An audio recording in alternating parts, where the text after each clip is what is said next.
Namechiaquetza. Bienvenidos a todos al frase del día en náhuatl, donde mantenemos la idioma vivo a una frase a la vez.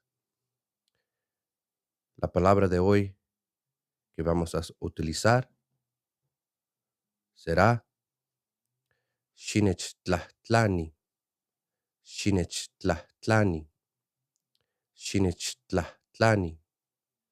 ¿Qué es lo significado de esto? Xinechtlahtlani significa pregúntame.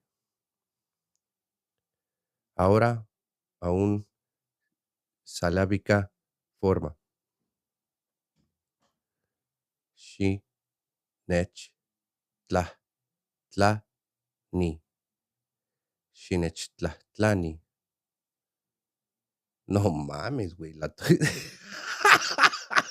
estoy regando, güey. El intento está ahí.